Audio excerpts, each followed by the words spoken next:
পরিবারের অভিভাবক যখন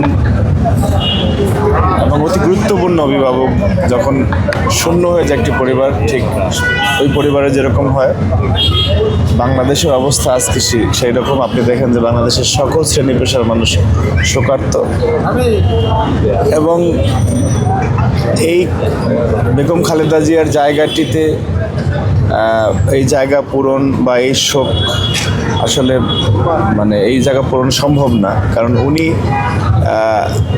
আমরা দেখেছি যে অনেকে আমাদের বাংলাদেশে যেটি হয় যে অনেক রাজনৈতিক নেতৃবৃন্দ মারা যাওয়ার পরে তার বিষয়ে অনেক কদর থাকে, কিন্তু বেগম খালেদা জিয়া একমাত্র ব্যক্তি যে উনি বেঁচে থাকা অবস্থায় বাংলাদেশের সকল মোহনা এক মোহনায় এসে মিশে গিয়েছিল, সেটি বেগম খালেদা জিয়া। উনি গত নভেম্বরে যখন গুরুতর অসুস্থ এখানে আসলেন এবার কেয়ারে, সেই সময় আমরা দেখেছি যে বাংলাদেশের সকল রাজনৈতিক দলের নেতৃবৃন্দ যার যার জায়গা থেকে বেগম খালেদা জিয়ার সুস্থতার জন্য মহান রবের কাছে দোয়া করেছেন। এবং আপনি দেখেন যে সর্বশেষ যে আমাদের মাঝ থেকে একজন বিপ্লবী বিদায় নিলেন শহীদ ওসমান হাদি, তিনি বক্তব্যে বলেছেন যে তার জীবনের পরম আরাধ্য বিষয় হচ্ছে বেগম খালেদা জিয়া তার মাথায় হাত বুলিয়ে দিবেন, সেই স্নেহটুকু তিনি পেতে চেয়েছিলেন। সুতরাং প্রত্যেকটি দলের নেতাকর্মীরা, শুধুমাত্র যারা বাংলাদেশ বিরোধী তাছাড়া যারা বাংলাদেশপন্থী রাজনীতি করে, প্রত্যেকটি দলের নেতাকর্মীর কাছে আদর্শ ছিলেন বেগম খালেদা জিয়া।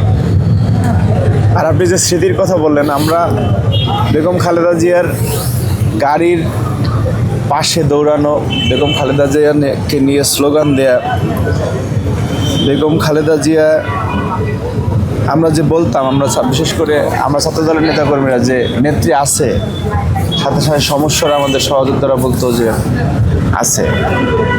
এবং এই যে স্লোগান ধরা, আমাদের অনেক সময় গলা ভেঙে যেত, আবার ঠিক হতো, আবার স্লোগান ধরতাম খালেদা জিয়াকে নিয়ে।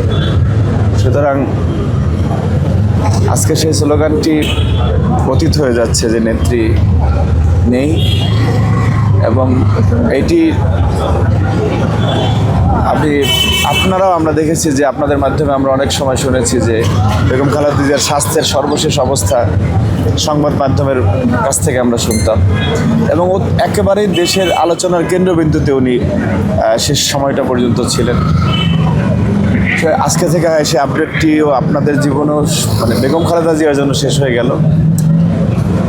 শুধু আমরা সবাই একটি দোয়া করব, এবং যদি আমরা বেগম খালেদা জিয়াকে সত্যিকার অর্থে ভালোবেসে থাকি, তিনি যে আদর্শ রেখে গিয়েছেন এবং উনি জেনুইনলি একটি আদর্শ রেখে গিয়েছেন, সেটি হচ্ছে যে বাংলাদেশের প্রশ্নে তোমরা কখনো আপোষ করো না।